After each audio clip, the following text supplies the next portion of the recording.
नमस्ते मेरे प्यारे YouTube फैमिली। आज मैं आपके साथ शेयर करने वाली हूँ वट सावित्री संपूर्ण पूजा सामग्री। साथ ही साथ वट सावित्री किस दिन बनाया जाएगा उसकी मैं आपको सारी जानकारी दूंगी। अगर आपको वीडियो पसंद आएगा तो वीडियो को लाइक कीजिएगा। चैनल पे नए हैं तो चैनल को सब्सक्राइब करके सपोर्ट ज़रूर कीजिएगा। फैमिली, वट सावित्री जो कि हर साल मनाया जाता है। वट सावित्री में हर एक सुहागन महिला अपने पति की लंबी आयु के लिए व्रत रखती है और वट के पेड़ में पूजा पाठ करती हैं। पूजा पाठ करने के साथ साथ वो निर्जला उपवास भी रखती हैं। शाम में वो खाती हैं, अन्यथा मीठा खाकर दूसरे दिन अपना पारण करती हैं। वट सावित्री के दिन कहा जाता है कि सावित्री ने सत्यवान को जीवित किया था, यमराज से छीन करके उन्हें लाई थी।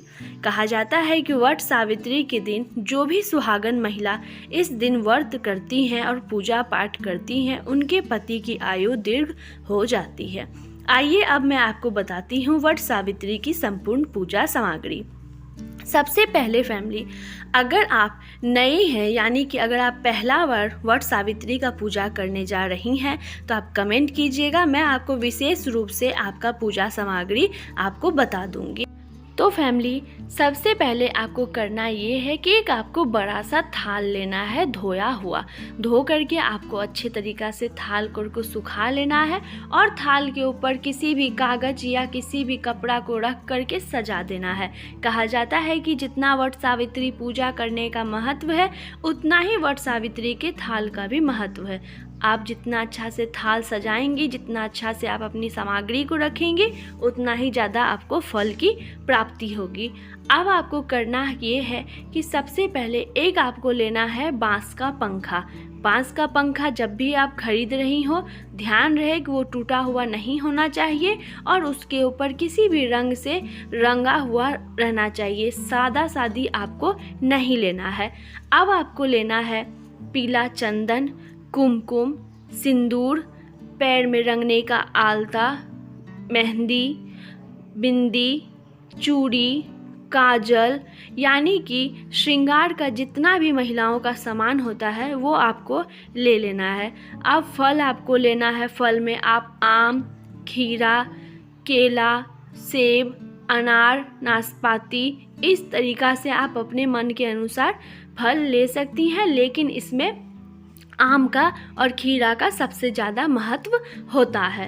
अब आपको लेना है पान, सुपारी, जौ, काला तिल। इस तरीक़ा से आप एक जगह इस थाल में रखिएगा और उसके बाद आप जब अपने दिया को जलाने का जब आपका समय आएगा तब आपको लेना है 2 मिट्टी का दिया, घी, कपूर, बत्ती और सरसों का तेल। सरसों का तेल का भी दीपक आपको जलाना है, साथ ही साथ घी का भी आपको दीपक जलाना है।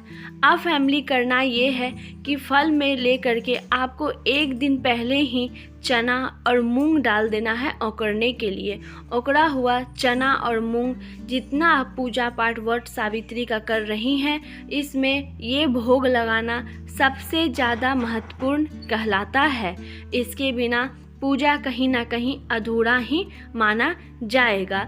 ये सारी सामान को आप रख लीजिए और आपको इलायची और लौंग भी ले करके अपने थाल में रख देना है। साथ ही साथ थोड़ा सा अरवा चावल लेना है और खड़ा गेहूं लेना है।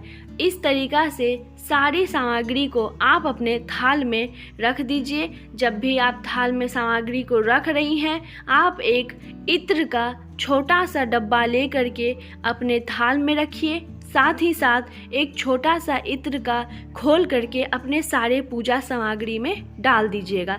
कहा जाता है कि माता रानी को जो भी सामग्री आप चढ़ा रही हैं श्रृंगार का, विशेष रूप से श्रृंगार का, उसमें आपको इत्र का छिड़काव करके ही माता रानी को चढ़ाना चाहिए। इससे आपकी पूजा में सफलता प्राप्त जरूर से ज़रूर होगी। अब फैमिली, जो कहा जाता है कि वट सावित्री के लिए सबसे महत्वपूर्ण चीज़ होता है वो होता है कच्चा सूत, यानी कि मौली धागा। मौली धागा आप जब भी ले रही हैं, आप 2 मौली धागा लीजिएगा।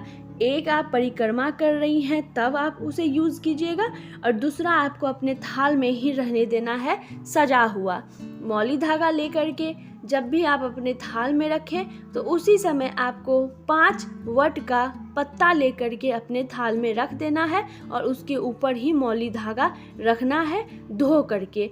जो धोने का सामग्री है आप धो करके थाल में रखिए, अन्यथा बिना धोया हुआ एक भी सामग्री नहीं रखिएगा, क्योंकि एक बार आप थाल में सामग्री रख दी हैं तो उसे बार बार उठाना बिल्कुल भी अच्छी बात नहीं होती है।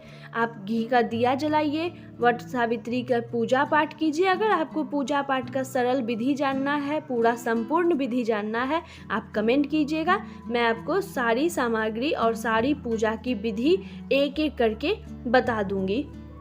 तो ये था फैमिली आज का छोटा सा वीडियो। उम्मीद करूंगी आपको पसंद आया होगा। पसंद आने पर वीडियो को लाइक कीजिएगा, चैनल पर नए हैं तो चैनल को सब्सक्राइब कीजिएगा।